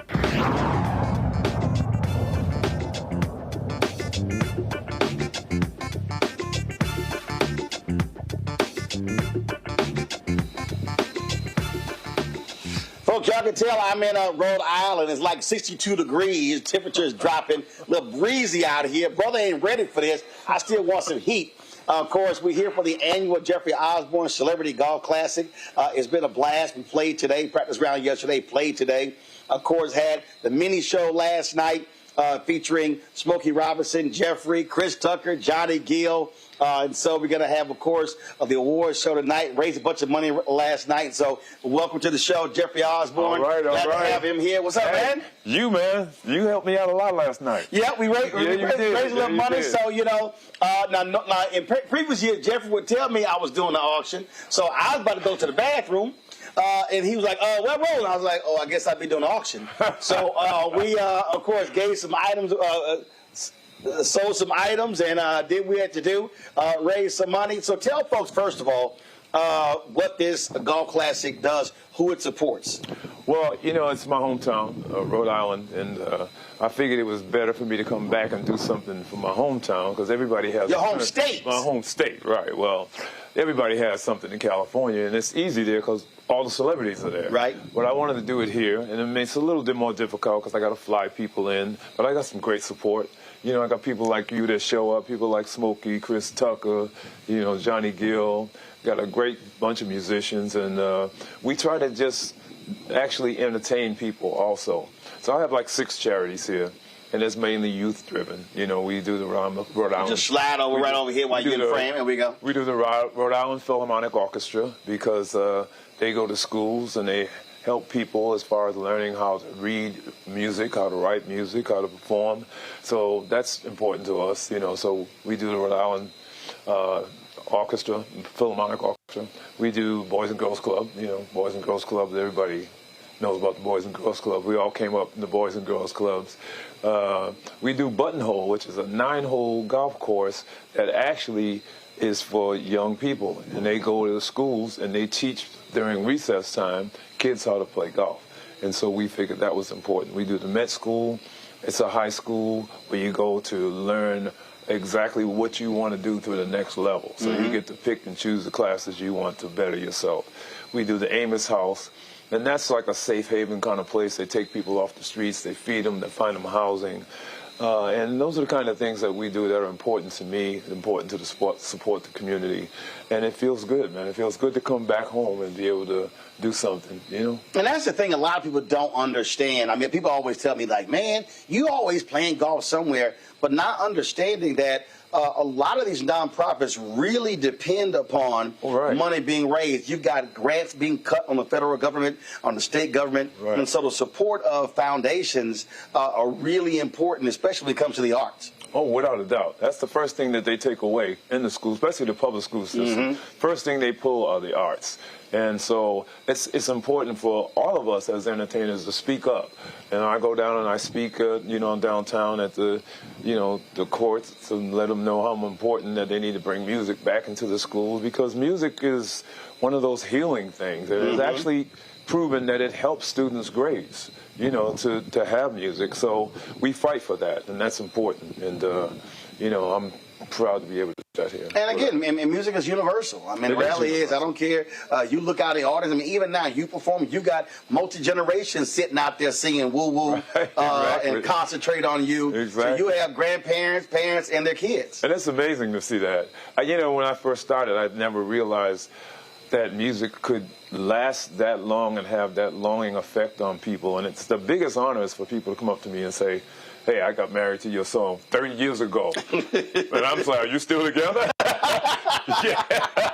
But yeah, that's the best honor anyone can pay to an artist, to actually get married or something that's really special to them and use your music. That's incredible. Music also is healing. And earlier this year, a lot of people were surprised when you came to Bethesda, Maryland. Your wife had just passed away. Right. And people were like, I can't believe he actually showed up. Yeah. I had to, because I know her. Because she sets a lot of things up for me. She does a lot of my business. And if I had not done it, I could hear her right now telling me, you better get your butt out there. Don't be sitting around moping and crying. So the toughest thing was I did a show in Las Vegas 4 days after she passed. And I did not want to do it. And my family was saying, Dad, you got to do it. She would really be upset if you didn't do it. So it was the first time. She wasn't just your wife. She was your manager. She was my manager. She was everything. She was my best friend. She was everything. And they said, you know what, we'll all go. So it was the first time my whole family in L.A. came to Vegas for that show. And we had breakfast, lunch, dinner. It was the greatest bonding experience for all of us. So, yeah, it is healing. I mean, the first show was tough. I think I cried 90% of the show. But I think people felt the emotion. So it was great to do, yeah. And so this was, we always would see her here. Exactly. She's always running stuff. Right. Getting stuff. Always running stuff. And like, hey, you got to go here. You got to go here. You got to go here. And it was, just so y'all understand how she's always running. I don't have many pictures of her. I got like a couple, because she was rarely in the pictures or the videos, because she was always working, doing something. Yeah, what's incredible is that these shows that I'm still doing, I go out in the audience a lot, and people are handing me cards. They're bringing flowers. They're bringing cards still. Really? Yeah, and it's tough, because you're trying to kind of move away and move ahead, and they bring you right back to that space. But I respect them. It's beautiful for them to do that. Absolutely, absolutely. Well, but it also goes to show you, those are true fans. Exactly. They're not there just, hey, you sing to me, make me feel good. Yeah, no, they know about you. They know you're your family person. They know your kids. They know your wife. And it's beautiful to see them come out. And speaking of that, you got the whole family involved. They got to work the foundations, too. Yeah. Yes, it's kind of a family thing. I got, my daughter, Tiffany, she kind of runs just about everything. And my nephew, Terrell, between the two of them, they handle everything. I got my nephew, Spin, he's my disc jockey. My son does my live sounds. He's with me all the time. I got nieces, Charlene, that are here. They're helping me. So it's kind of a family thing. And it's nice to do that here in Rhode Island, to have the family support and keep that name going here, I tell you what's crazy. Every time I tell somebody I'm coming to this golf tournament, they go, Jeffrey from Rhode Island? I mean, every time. People like, from Rhode Island? I was like, yeah. I said the black population of Rhode Island increased every year for 2 days of this golf tournament. You're right, too. So when I tell people I'm from Providence, Rhode Island, they said, ain't no black people in Providence. I said, well, it is the smallest state, and there's not a big population, but I grew up around the little hood with a lot of black people. So, but comparison to like Houston, Right. It ain't that. And one of the things that you do, I didn't even think about it until we talked about it yesterday, how you move this tournament around to different places. Right. So other courses can be a part of this thing. Right. A lot of times it's just at one location. Right, exactly. Yeah, we moved it around. We even took it out of Rhode Island and went to Foxwoods for a couple of years. And that was great. I mean, they really treated us great. They treated my celebrities great. So, yeah, we do move around. But I really like this place. This is the first time I've been here. I like the people here. I love the golf course. So I'll probably be back here next year to do it. Okay. How's your golf game? Golf game was weak today. I mean, it depends. You know, a lot of it depends on who they put you with. I was crushing the ball. You was what about the rest of your team? I was crushing. We had some good putters. So what we just cannot. It was. I think we finished 6 under. That's good. We finished way under.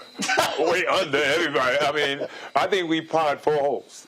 And the rest we just picked it up. We kept birdie. It was that bad. It was that bad. But, you know, they put me with the top sponsors. I have to play with them, and you never know who's going to show up. So I had 2 women, 2 guys on the team. And it was, so y'all were just enjoying yourselves. It was, we enjoyed the course. Well, let's let over make sure we enjoyed the course. You enjoyed the course and the company. And the company. All right, what's next for you? Because you're still listening. You out there. You on the road. Somebody hit me earlier. They were like, somebody said, Jeffy, he's 70, 71. I was like, I said, no, he lived older than that. No, I'm 77. No, they said 70. Oh, I'm 77. They said 70. Oh, yeah, I'm a lot older than that. Oh, yeah. You're older than that. I'm a lot older than 70. But you're still out there, you're still singing, performing, all that stuff. Yeah, I'm still out doing it, man. I love what I do, and, you know, when I decide I'm through and don't enjoy it anymore, that's when I'll retire. But right now, I love it. The hardest part is the travel. The airlines suck right now. Yeah, it's just terrible. You can miss shows messing around with these airlines. Yeah, so what you got to go on day early or something like that? Yeah. Now I have to put a travel day in between shows. Right. Before I could do back-to-back shows, and I can only do that unless if we're traveling like a car or something. It's within 100, 200 miles. I can, you know. But other than that. Jeffrey Osborne and the band in the Winnebago. We used to do them buses back in the day. I got it. Them buses was cool. Where you going next? We're in Baltimore Saturday. Okay. Yeah. All right, be more. We're in Baltimore Saturday, yeah. So I'm going to stay here a couple days. I'm going to go all the way back to L.A. I live in L.A. Got it. And then come back to Baltimore. So I'm going to be my hometown for a couple of days, and then we'll take off Friday and go to Baltimore. All right, then. Well, man, listen, it's always great to come here and be here and see you and support the cause. So you always do, I only missed. Somebody was telling me that last year. And I guess I had COVID last year. You got sick last year. Right, because I missed your tournament and Sid's. Really? Because I got COVID. Yeah. Because I was like, where the hell was I last year? Yeah. And it was COVID. Exactly but I'm glad to be back. I'm glad to have you back, man. Seriously, man. It's always a pleasure. And again, y'all, we raised a lot of money. We did. Somebody out there who's watching, they want to support the foundation. Where do they go? They can go to the website, the Jeffrey Osborne Foundation website, and they can support if they want. We'll have some things on the website. We had a couple of items that didn't go last night. We're going to throw them on the website. So, cool. Yeah, if you want to just go to the website, you can donate. You can help. And we're always looking for help. There you go. All right, man. It's all about the kids. All about the kids. We getting ready for the post tournament party. So Jeffrey got to go do some work. I'm gonna grab the microphone. I'm gonna see you inside. We'll do that, man. I always see you, baby. My pleasure. All right. Thank you. And I guess it was a little too cool to wear a sheer shirt. Y'all know I mess with Jeffrey all the time. Because I saw Jeffrey 3 or 4 times. Jeffrey in a sheer shirt. So, y'all, it's a running joke. It's a running joke that the first place winner of the golf tournament is going to get a sheer shirt. I'm telling you, I'm going to have something made one year. You're the only one. You're the only one. Yeah, I mess with him about the sheer shirt every time. You sure do. Every time. But it's all good, man. I know Jeffrey got about 30, 40 sheer shirts at home. Not anymore. Okay, I have them every color, too. I see you inside. Y'all, yesterday, that's my man Jeffrey Osborne. Y'all, yesterday, we were coming off the golf course, and the band was practicing. And they were doing sound check. And so it was Chris Tucker, Johnny Gill, and myself. So we said, let's pop on in there. And they were actually doing a sound check for My. And well, you know, the three of us crazy, especially those two, so this happened. Come on, Chris, sing it. I just wanna let you know I'm Johnny's cousin. Chris, we gotta. We used to sing in the church together. My.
God bless y'all.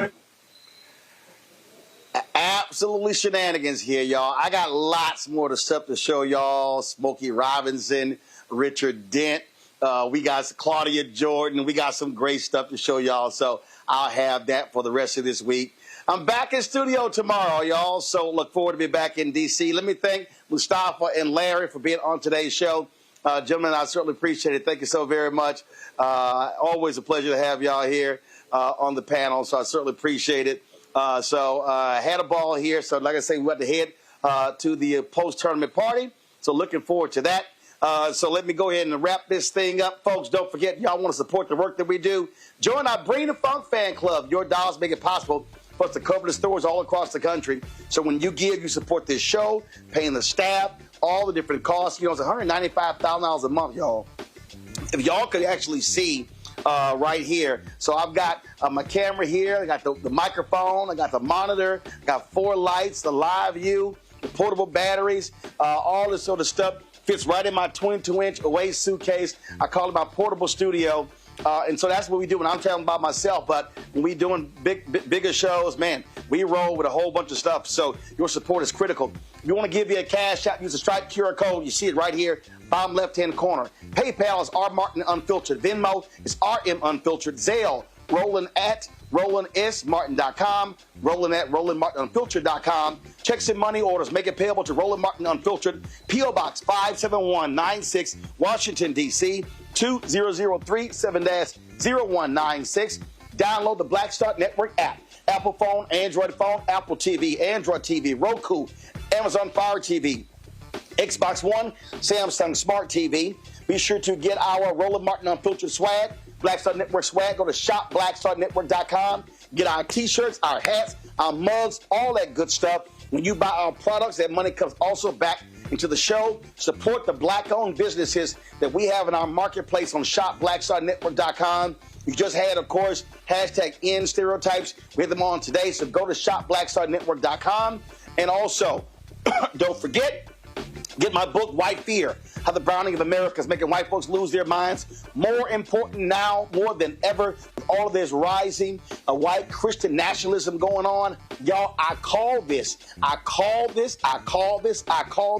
16 years ago, a prophetic voice. And I'm telling y'all, this thing is real. So get White Fear. And, of course, we want you to support the app Fanbase. Download the app. And, of course, if you want to invest, get more information at startengine.com/fanbase. Startengine.com/fanbase. Folks, that's it. I'll see y'all tomorrow live from the Black Star Network studios in the nation's capital. Folks, so I look forward to it. I'll see y'all tomorrow right here. Roland Martin Unfiltered on the Black Star Network.